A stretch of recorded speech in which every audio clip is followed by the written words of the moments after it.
In a sea of overpriced phones, the Motorola Edge 40 is a refreshing change. It's a great looking phone that's been priced pretty aggressively. Now there's another thing that makes this phone stand out, the software. Not the updates, just the software. Motorola has left it close to stock. Now does this mean there are no extra features built into this phone? Actually, no. Well, yes, it is true that most things have been left untouched, left stock. There are some interesting features that Motorola does include. Now, while these aren't unique to the Edge 40, given how good a deal this phone is, I think this is the right time to take a look at these features. Hey guys, Ash here from C4eTech, and today let's take a look at 17 Edge 40 tips and tricks. Given how stock the Motorola interface is, a lot of these features are neatly tucked away inside the Moto app. So I guess that's as good a place as any to start. Number 1, quick launch. You can double tap the back of the Edge 40 to trigger certain actions. You can have it do a lot of things, like say take a screenshot or jumping back home, going back to the last app you were using. You can even have it set to launch any app of your choice. Now I've personally been using it to launch the YouTube Music app, and it's been pretty accurate without any accidental triggers. Next is the sidebar. Now this isn't something super uncommon. We see this feature being offered by a lot of brands. Basically, you can set up to 7 apps to be shown in a sidebar that's tucked away neatly when not needed. Given the curved panel, this feels intuitive to use. Now from here you can launch apps in a floating window. You can also go into settings and make it so that the apps actually launch full screen. The next one is something I'm sure most people are familiar with, quick capture. You can double twist this to quickly launch the camera app. Now this is a feature that even predates Lenovo's acquisition of Motorola. It's been one constant thing I've enjoyed about Moto phones for a long time. Now it doesn't just launch the camera. When you're in the camera app, it also swaps between the front and back cameras. Pretty neat. Now the next feature, this one's also going to be pretty familiar, chop chop to turn the flashlight on or off. So you can activate it and deactivate it by doing this gesture. It's pretty sweet how over time, over the years, Motorola's fine-tuned this so that it almost never gets accidentally triggered. Then we have the 3-finger screenshot, pretty self-explanatory. Put down 3 fingers and hold, screenshot done. Now I'm sure you know the Edge 40, it supports 2D face unlock. While it's not the most secure, it is useful. With lift to unlock, you can have the screen turn on and the camera scan for your face every time you pick it up. Now this next one, I'm just going to be talking about it for this video. Personally, I never use it because I hate screen protectors. So the first thing I do when I get a new phone is peel that off. I almost always use my phones without screen protectors, which makes me paranoid about putting them face down. But if you want, you could set it so that DND gets triggered every time you place your phone face down. So say you're in a meeting, flip the phone over and you don't have to worry about a notification interrupting your meeting midway. Now given how easy it is to trigger DND when you need it, you can hit that subscribe button and turn on notifications by hitting that bell icon so that you can stay updated on my latest videos. And go ahead, do it. It'd be awesome. Now let's say you're in a meeting, you haven't flipped your phone over and you end up getting a call. You don't need to frantically hunt for the volume down keys. You can just set it so that the Edge 40's ringer gets cut the moment you pick it up. Yep, that can be done with pick up to silence. This next feature is again something I personally do not use, because this is probably one I think Motorola needs to put more work into. Not because it's not accurate, because it actually is, but see this? Yep, it only works when you have 3-button navigation on. And I don't think most people use that anymore. Well, my wife, she still does, but I don't know anyone else who does. If you do, if you still use 3-button navigation, let me know in the comments below. We then have peak display. This is Motorola's version of always on that isn't really always on.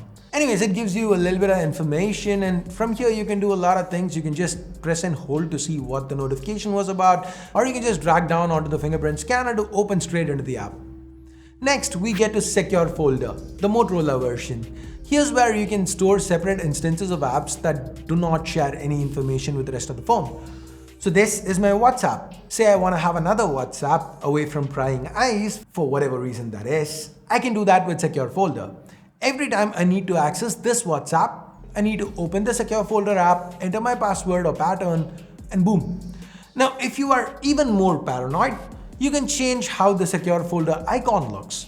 You can hide it in plain sight by pre-selecting a different icon and renaming the app to whatever it is that you want. If you are even more paranoid, you can turn on stealth mode and hide the Moto Secure app entirely. Now, it won't show up on your home screen or the app drawer. Hell, it won't even show up on your Moto app under security. So the only way to access it would be going into settings, security and privacy, more security settings, secure folder. Once you set up a pin for your phone, go into pin, select scramble. Now the digits are randomly scrambled every time, making it harder for someone looking over your shoulder to know what it is that you're typing, adding another level of security. Okay, let's move on now. The Edge 40, it does support Dolby Atmos. So you can choose from different presets based on your scenario of use, or even set up your own custom EQ for every pair of earphones or headphones that you connect via Type-C or Bluetooth. Okay, next step, this phone sports a display with 144Hz refresh, but out of the box, that might not actually be turned on. It's probably gonna be set to auto, which is fine for most phones, but on this Moto, auto is never gonna trigger 144Hz. It maxes out at 120, so going into settings and changing it to 144 manually will make sure you get that actual 144Hz super smooth experience. Okay, next step, let's say you find a clip online. Let's say you wanna share it as a GIF. Pull down the notification bar, turn on GIF Maker, frame it as you want it, hit record, and done. You now have a GIF that can easily be shared. Also from the pull down menu, you can access Ready For. Now covering Ready For in its entirety is way beyond the scope of this video because I could talk about that for 10 minutes. Short version, this lets you connect your phone to a desktop PC or a second display wired or wirelessly and gives you an interface, and when wireless, lets you use your phone as an Air mouse. And for the final tip, this again is one I don't personally use, but you can utilize the edges of this curved screen as a notification LED of sorts. Like I said earlier, I never put my phone face down. But if you don't mind doing it, it could be an interesting option. The screen at the edges glows a certain color that you pre-selected every time you receive a call or a notification.